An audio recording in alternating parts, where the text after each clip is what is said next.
যে কোনো অবস্থায় আপনি মোবাইল দিয়ে ছবি তুলবেন এবং সেই ছবিটা আপনার মোবাইল দিয়ে পাসপোর্ট সাইজ ছবি বানিয়ে ফেলবেন জাস্ট 1 মিনিটে।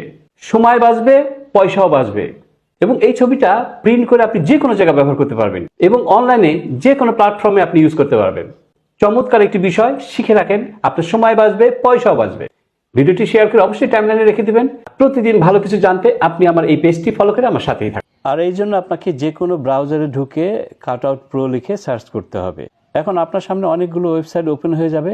নিচে লেখা দেখেন পাসপোর্ট ফটো মেকার, এই অপশনটিতে আপনাকে ট্যাপ করে দিতে হবে। এখন আপনার সামনে এই পেজটি ওপেন হয়ে যাবে, আপলোড ইমেজ। এখানে আপনি যে ছবিটি তুলেছেন সেই ছবিটা আপনার ফটো গ্যালারি থেকে সিলেক্ট করে দিতে হবে। এখন দেখতে পাচ্ছেন ফটো স্পেসিফিকেশন, বাংলাদেশের যে পাসপোর্টের সাইজ রয়েছে এটা এখান থেকে সিলেক্ট করতে হবে। তাই ফটো স্পেসিফিকেশনে এখানে ট্যাপ করে বাংলাদেশের যে ফটো সাইজ রয়েছে এটাকে সিলেক্ট করতে হবে। এখন ব্যাকগ্রাউন্ড কালার চেঞ্জ করতে হবে। এই যে আইকনটি দেখছেন এখানে ট্যাপ করলে অনেক কালার এখানে দেখাবে। আপনি যে কালার পছন্দ করেন সেই কালারটা আপনি এখানে দিবেন। এখন চাইলে আপনার ড্রেসও আপনি চেঞ্জ করতে পারবেন। এখানে অনেক ফর্মাল ড্রেস রয়েছে। ড্রেস চেঞ্জ করার জন্য পাশে যে আইকনটি দেখছেন এখানে আপনি যদি ট্যাপ করে দেন তাহলে দেখবেন অনেক ড্রেস এখানে শো করছে। আপনার পছন্দ মতো আপনি যে কোনো ড্রেস এখান থেকে আপনি পছন্দ করে নিতে পারবেন।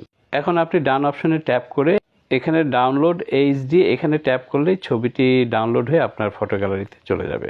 Thank you.